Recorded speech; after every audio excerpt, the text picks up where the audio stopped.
It was a cold Tuesday morning when the call came in.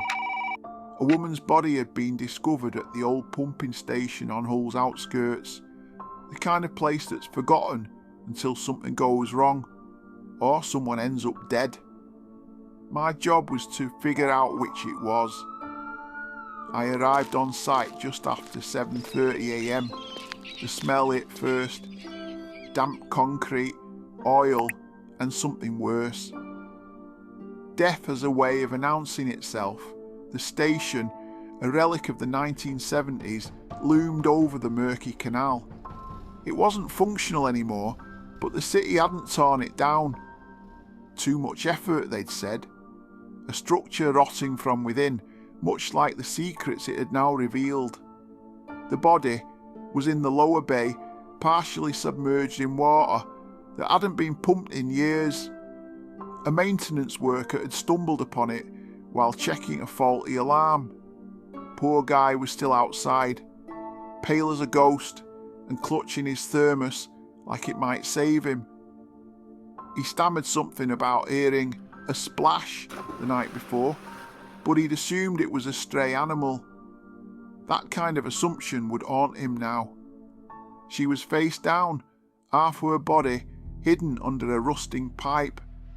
Caucasian, mid-30s, blonde hair, tangled in the filth. I couldn't see her face, but there was something about the positioning that made my gut churn. It didn't look accidental, not with the way her legs jutted out awkwardly, one shoe missing and the other hanging by a thread. Someone had dragged her there, and the question wasn't why, but how. Forensics arrived within the hour. I stood back as they did their work, but my eyes stayed locked on her. I've seen my share of death, but this felt personal. I didn't know her, but someone did. Someone who wanted her to vanish here. The stillness of the station only amplified the horror of it all. Drips of water echoed through the concrete tunnels, a slow and steady reminder that time was slipping away. If we didn't act fast, her story might never be told. Once they rolled her over, the picture got clearer. There were ligature marks around her neck, deep and raw. Her lips were blue, eyes open wide in that telltale stare. She hadn't drowned. She'd been strangled and dumped. I'd need the autopsy to confirm, but I'd bet my badge she was dead before she hit the water. Daniel Cross lived alone in a semi-detached on the edge of town. He was nervous when I arrived, hands twitching as he gestured me inside. His alibi for the night, Rebecca disappeared. I was home, watching TV. No one to corroborate it, convenient. I'd done my homework. Daniel was an ex-cop. Left the force under a cloud of suspicion a decade ago. No charges, but his record had enough red flags to make a matador blush. Rumours of excessive force, allegations of stalking a colleague, all brushed under the carpet. Rebecca and I were friends, he said. Nothing more. She'd vent sometimes about work. I listened. His tone was too rehearsed, like he'd been practicing in the mirror. The house was sparse, almost sterile. No photos, no personal touches. A man trying to erase himself. Friends don't usually send emails about meeting up late at night, I replied. His face flushed. It wasn't like that. Then what was it like? He didn't answer. Back at the lab, the autopsy confirmed my suspicions. Rebecca had been strangled, the marks consistent with a rope or cord. The water in her lungs was minimal, confirming she'd been dead before she hit the bay. Toxicology came back clean. No drugs, no alcohol, just fear and violence. The torn button matched Rebecca's coat. A fragment of red fabric found on a rusty bolt sealed the deal. She'd been dragged all right, but there was something else. Under her nails, The lab found traces of skin. DNA was a match for Daniel Cross. The deeper I dug into Daniel and Rebecca's history, the murkier things became. Daniel had met Rebecca 2 years ago at a charity event organised by her firm. He'd been charming, confident, a man who knew how to make an impression, but his interest in her had turned obsessive. Phone calls at odd hours, surprise visits to her office.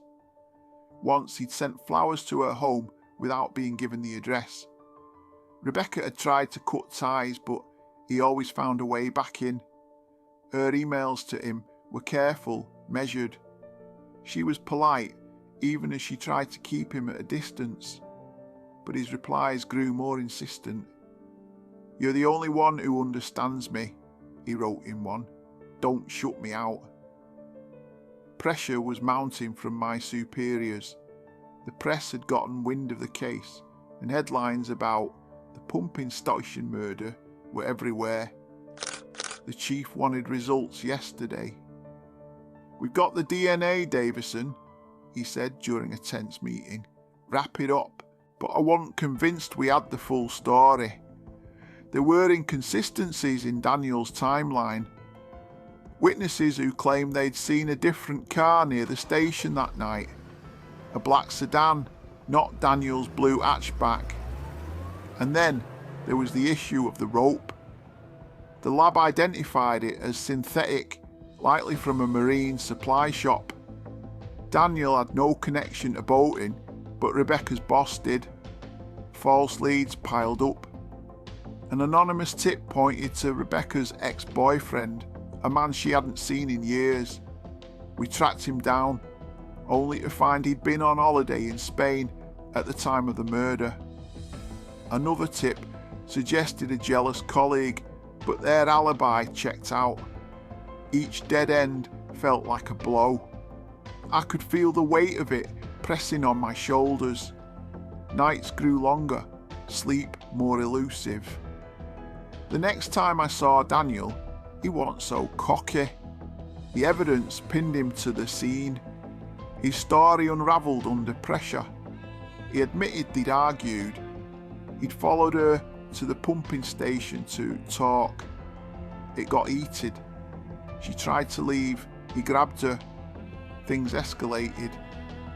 "I didn't mean to kill her," he said, tears streaming. "It was an accident." But the marks on her neck told a different story. You don't strangle someone for an accident.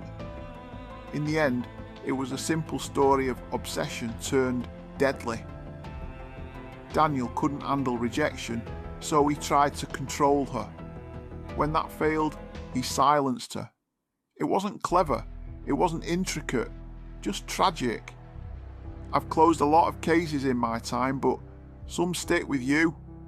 Rebecca Wells was one of them. She deserved better.